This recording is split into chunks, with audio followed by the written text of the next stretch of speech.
Hello বন্ধুরা, আবার চলে এসেছি। সবাই কেমন আছো? আশা করি ভালো আছো। আজ সকালে দাদা বাজারে গেছিল, তো ওখানে গিয়ে এক বিশাল সাইজের রিঠে মাছের মাথা দেখে লোভ সামলাতে না পেরে নিয়ে চলেই আসলো। দিদির শরীরটা সকালে খুব খারাপ ছিল, তাই রান্নাটা করতে পারেনি। এখন একটু সুস্থ হয়েছে, রান্না করতে চলে এসছে। দেখো দিদি আস্তে আস্তে সব মশলাগুলো কেটে নিচ্ছে। প্রথমে আদাগুলো খোসা ছাড়িয়ে নিচ্ছে। আদা খোসা ছাড়ানো হয়ে গেছে, এবার লঙ্কার বোটাগুলো ছাড়িয়ে নিচ্ছে।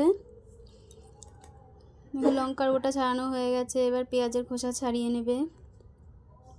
পেঁয়াজের খোসাও ছাড়ানো হয়ে গেল, এবার এগুলো সব জলে ধুয়ে একে একে ওগুলো কুচি করে নেবে। দেখো বন্ধুরা, দিদির কুচি করা প্রায় হয়েই গেছে।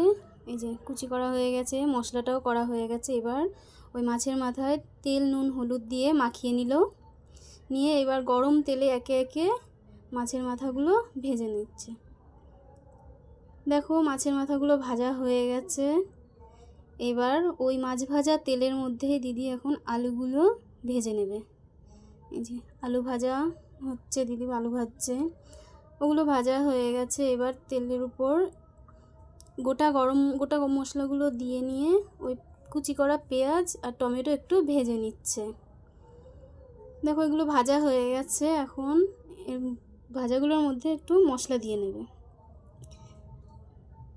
অনেক রাত হয়ে গেছে, প্রচুর খিদেও পেয়ে গেছে, তাড়াতাড়ি করো দিদি।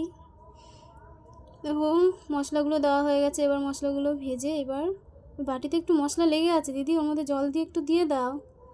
পয়সা দিয়ে কেনা, ফেলে লাভ নেই। দিদি এখন ওই মশলা ধোয়া জলটা দিয়ে দিচ্ছে। এবার মশলাগুলো ভালো করে কষিয়ে নেবে। দেখো যতক্ষণ না তেল ভেসে আসছে দিদি কষাচ্ছে। কষানো হয়ে গেছে, দেখো তেল ভেসে উঠেছে।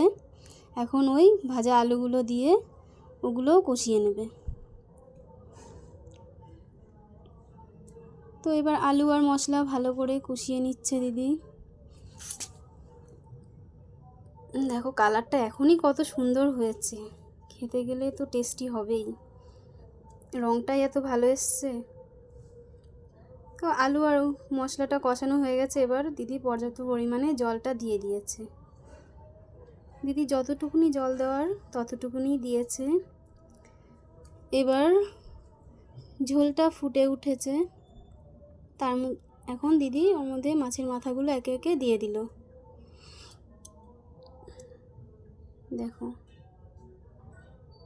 অনেকগুলোই মাছের মাথা আছে, তাই দিদি দিতে সময় লাগছে, আস্তে আস্তে দিচ্ছে। দিদির শরীরটা খারাপ না, তাই আস্তে আস্তেই কাজগুলো করছে।